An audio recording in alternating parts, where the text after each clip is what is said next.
চট্টগ্রাম বন্দরের gate pass বৃদ্ধির প্রতিবাদে দ্বিতীয় দিনের মতো যানবাহন প্রবেশ বন্ধ রেখেছে পরিবহন মালিকরা। এতে চট্টগ্রাম বন্দরে তৈরি হয়েছে অচলাবস্থা। পরিবহন মালিকদের দাবি, আগে একটি গাড়ি প্রবেশে ৫৭ টাকা ৫০ পয়সা দিতে হলেও সম্প্রতি তা বাড়িয়ে করা হয় ২৩০ টাকা। কোনো পরামর্শ না করেই এমন সিদ্ধান্ত নেওয়া হয়েছে বলে অভিযোগ পরিবহন ব্যবসায়ীদের।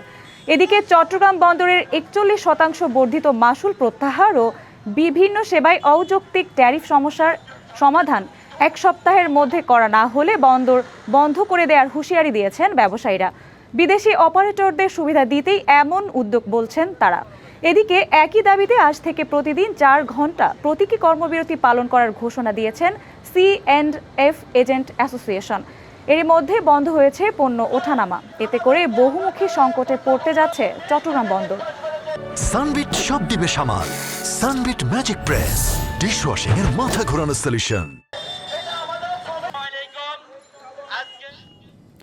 চট্টগ্রাম বন্দরের গেট পাস বৃদ্ধির প্রতিবাদে দ্বিতীয় দিনের মতো যানবাহন প্রবেশ বন্ধ রেখেছে পরিবহন মালিকরা। বন্দরের আরও খবর জানাতে যুক্ত হচ্ছেন সহকর্মী মুজিবুল হক। সরাসরি চলে যাচ্ছি তার কাছে। মুজিবুল, পরিবহন মালিকরা যানবাহন বন্ধর বিষয়ে কি বলছেন, সেখানকার সর্বশেষ পরিস্থিতি জানাবেন। সঞ্জিদা, দেশের অর্থনীতির লাইফলাইন এই চট্টগ্রাম বন্দর। দেশের আমদানি রপ্তানির প্রায় ৯২% সম্পন্ন হয় এই চট্টগ্রাম বন্দর দিয়ে।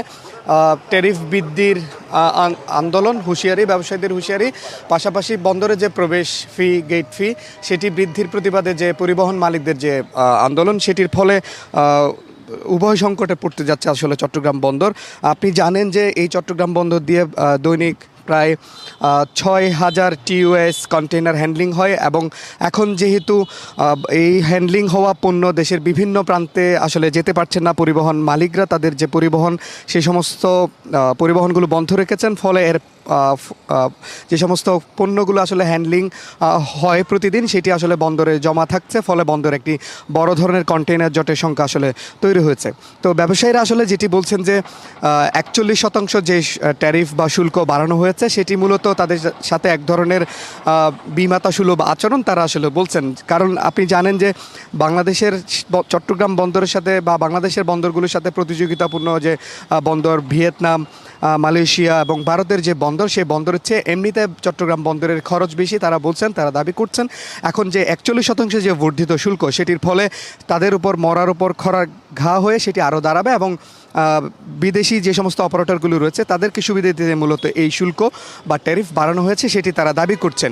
এর বাইরে আপনি জানেন যে যেহেতু এখন পর্যন্ত চট্টগ্রাম বন্দর থেকে গতকালকে সকাল ৬টা থেকে যে সমস্ত পণ্য দেশের বিভিন্ন প্রান্তে যাওয়ার পাশাপাশি বিভিন্ন অফ ডকে যে সমস্ত পণ্যগুলো যায়, সেই পণ্যগুলো যাওয়া যেহেতু বন্ধ রয়েছে, পরিবহন যেহেতু বন্ধ রয়েছে, ফলে বন্দরের ভেতরে কন্টেইনার জট রয়েছে, তৈরি হয়েছে। এবং পরিবহন ব্যবসায়ীরা যেটি দাবি করছেন, আগে বন্দরে প্রবেশ করতে তাদের ৫৭ টাকা ৫০ পয়সার মতো একটা ফি দিতে হতো প্রতি গাড়ি প্রতি। এখন সেটি বাড়ানো হয়েছে ২৩০ টাকা, অর্থাৎ প্রায় ১৭৩ টাকা বাড়া হয়েছে, যেটি স্বাভাবিকের চেয়ে প্রায় ৪ গুণ বেশি। অর্থাৎ বহুমুখী সংকট এখন চট্টগ্রাম বন্দরে। একদিকে পরিবহন ব্যবসায়ীরা তারা বলছেন যে বর্ধিত যে ফি, সেটির ফলে তারা স্বাভাবিক যে পণ্য পরিবহন করেন সেটির উপর তাদের একটি বড় ধরনের খরচ আসলে পড়বে। যদি মোটা দাগে বছর প্রতি গাড়ি প্রতি তারা হিসাব করেন, তাহলে এটি বড় একটি অঙ্ক হয়ে দাঁড়াচ্ছে।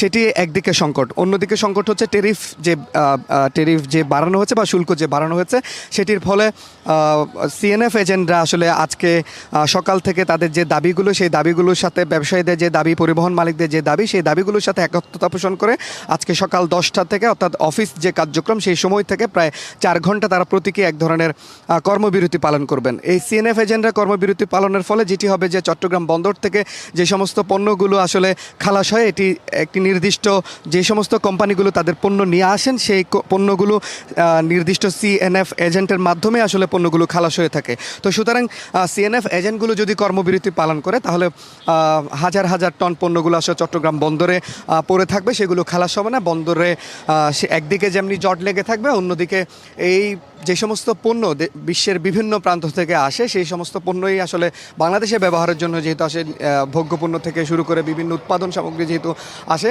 সেক্ষেত্রে সেইগুলো যদি চট্টগ্রাম বন্দর থেকে দেশের বাজারে প্রবেশ করতে না পারে, দেশের অর্থনীতিতেও কিন্তু একটি বড় ধরনের ধাক্কা আসলে পড়তে যাচ্ছে। তো সব মিলে এই ছিল সঞ্জিদা আমার কাছে চট্টগ্রাম বন্দরের অস্থিরতার খবর। মুজিব, ধন্যবাদ আপনাকে।